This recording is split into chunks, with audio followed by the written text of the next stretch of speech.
Les comics sont apparus dans les années 30, après le célèbre krach boursier qui a dévasté les États-Unis dans les années 1929.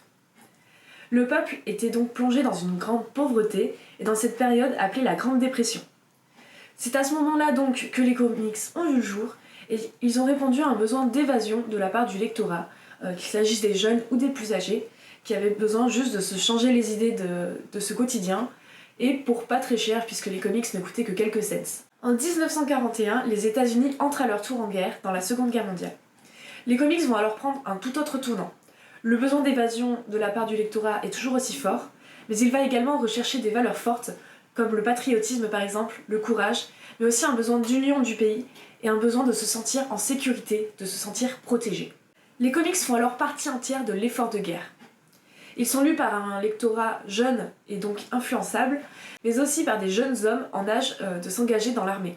Et doutez-vous bien qu'un Captain America prêt à tout pour défendre son pays ne va faire que convaincre les foules. Les comics font partie intégrante de l'effort de guerre. Le lectorat est assez jeune et donc influençable. Parmi les lecteurs, on retrouve aussi des jeunes hommes en âge de s'engager et de s'enrôler dans l'armée, ce qui va forcément jouer un rôle. Et doutez-vous bien qu'un Captain America prêt à tout pour défendre son pays ne fera que convaincre les foules. Les comics vont alors créer une sorte d'homme idéal américain, donc c'est-à-dire l'homme qui s'engage dans l'armée, qui est prêt à tout pour défendre son pays, qui est assez courageux, qui ne recule devant rien. Et pour ça, pas besoin d'être beau, pas besoin d'être fort, pas besoin d'être musclé. Regardez Steve Rogers pré-sérum, c'était un gringalet pas très épais qui avait de l'asthme, s'il me semble bien, et qui à cause de ça était recalé à chaque fois qu'il voulait s'engager. Mais grâce à cette détermination, il a été tout de même repéré par l'armée et est devenu le Captain America que l'on connaît tous. L'armée devient friande de comics. En effet, selon certaines sources, plus de 25% des magazines commandés par l'armée étaient en réalité des comics. Donc pour les donner à leurs hommes et aux Marines dans leur temps libre, pour leur redonner du courage et les aider à se sortir un petit peu de ce quotidien plutôt maussade qu'était la guerre. En effet, quoi de plus rassurant que de voir ses ennemis battus par un Captain America ou un Superman, Hitler, le commandant Tojo, les communistes, aucun n'échappe au gourou vengeur des super-héros. Les super-héros deviennent un symbole américain, un patriote, courageux, fort, prêt à tout pour défendre leur pays. Mais y a-t-il eu d'autres actes de propagande depuis la Seconde Guerre mondiale ? Eh bien oui, Jamie. En temps de guerre froide, par exemple, Kennedy s'est beaucoup servi des comics pour faire passer son idéologie ou son programme. Comme par exemple dans le Superman 170, où il s'est servi de ce support pour promouvoir son programme de sport pour les jeunes adolescents américains. Mais aussi dans un des autres Superman, le héros capé déclarait, toujours à propos de Kennedy, « Si je ne peux pas avoir confiance en mon président, en qui puis-je avoir confiance ?» Dans les années 70, on constate un certain désaccord entre le peuple et les politiques. Donc ce qui se passe, c'est qu'on va voir dans les comics aussi ce désaccord se traduire. Notamment pendant le mandat de Nixon, on voit chez Marvel apparaître un tome de Captain America où Nixon est remplacé par un double maléfique qui du coup a un comportement qui ne plaît pas du tout à Captain America, qui n'est pas du tout en accord avec ses valeurs.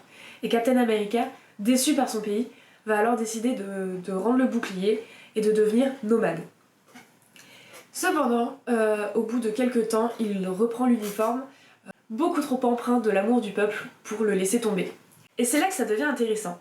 À partir des années 70, les comics ne s'intéressent plus seulement aux guerres, mais vont être plutôt aux côtés du peuple. On va donc les voir descendre dans les quartiers pour s'assurer de la sécurité du quartier, qu'il n'y ait pas de trafic de drogue, de gangs, de violence. On voit plus de problèmes sociétaux.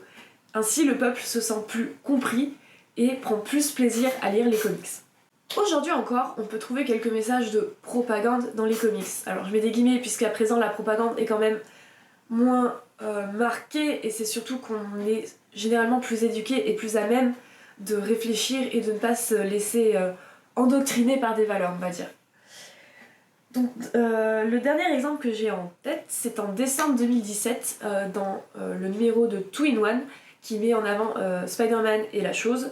Chip Zdarsky, excusez-moi, a décidé de donner la réplique à Spider-Man en lui faisant dire quelque chose comme « Mais oui, la chose, tu es le deuxième monstre orange le plus connu. » Bien sûr, le premier étant Donald Trump. Et ça n'a pas plu à tout le monde, notamment à Ike Perlmutter, qui est actuellement le patron de Marvel, mais qui est aussi un fervent partisan de Trump. Donc Perlmutter a fait changer la ligne pour qu'elle devienne un peu plus neutre et qu'elle ne se moque pas directement du président américain. Ce n'est pas la première fois que Trump apparaît dans les comics. Par exemple, en 2016, dans les aventures de Spider-Gwen, on le voyait apparaître sous les traits du super méchant MODOK pour Mental Organism. Bref, c'est un mec qui veut être le roi des États-Unis. Ça colle plutôt bien. C'est un personnage qui est dans Marvel depuis 1967 et qui a été créé directement de la main de Stan Lee, mais qui connaît échec sur échec depuis plus de 50 ans. Il n'a jamais réussi à atteindre son but, qui a toujours été le même, en gros gouverner les États-Unis et choisir qui peut y vivre ou non. Un petit côté hitlérien. Et bien sûr, comme dans toutes ses aventures depuis 1967, le super méchant a été vaincu, et cette fois par Samantha Wilson, la version féminine de Sam Wilson que l'on connaît tous grâce aux comics, alias le Faucon. À présent, je vais vous parler d'une théorie qui... Je sais pas trop quoi en penser. D'un côté, oui, certes, mais de l'autre... Bon, je vais d'abord vous en parler et on fera un débrief après. Cette théorie concerne le film Captain Marvel. Beaucoup de scènes se passent dans des bases de l'armée américaine ou des avions de l'US Air Force, puisque c'est directement dans le scénario. Le personnage, avant de devenir une guerrière Kree, était une humaine, qui faisait partie de l'US Air Force. Donc nécessairement, pour voir tous les souvenirs, voir le développement du personnage, il fallait filmer dans des bases militaires américaines.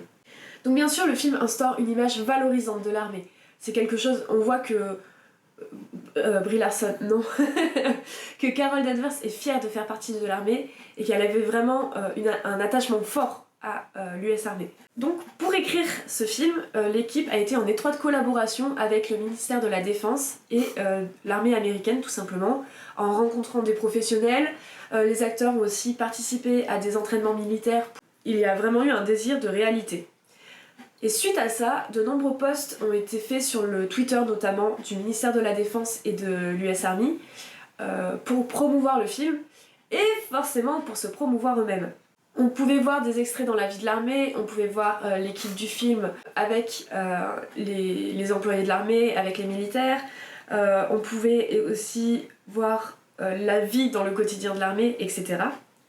Il y a eu un certain désir que le public puisse s'identifier au personnage et puisse ainsi s'identifier à n'importe qui dans l'armée.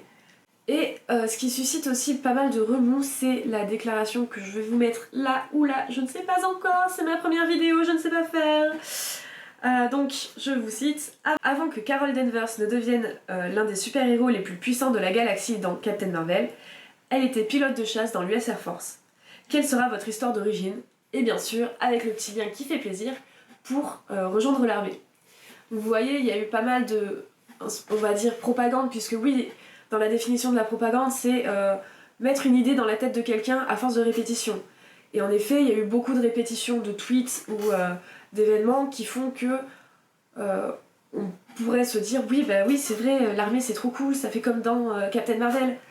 Mais d'un sens, ça a été posté sur le site et le Twitter du ministère de la Défense et de l'US Army. Donc ça touche prioritairement des gens, est-ce que ce mot existe? On va dire que oui. Ça touche en majorité des gens qui sont déjà inscrits, enfin qui follow déjà le Twitter de l'armée ou qui s'y intéressent. Donc est-ce qu'on peut vraiment appeler ça propagande, comme s'ils allaient montrer ça dans les écoles en mode oui, engagez-vous, vous voyez, Captain Marvel s'est engagé. Je suis assez mitigée sur cette théorie-là. Et voilà, c'est la fin de cette première vidéo. J'espère que ça n'a pas été trop chaotique. Et je vous retrouverai la prochaine fois pour une vidéo sur la Comic Con Authority.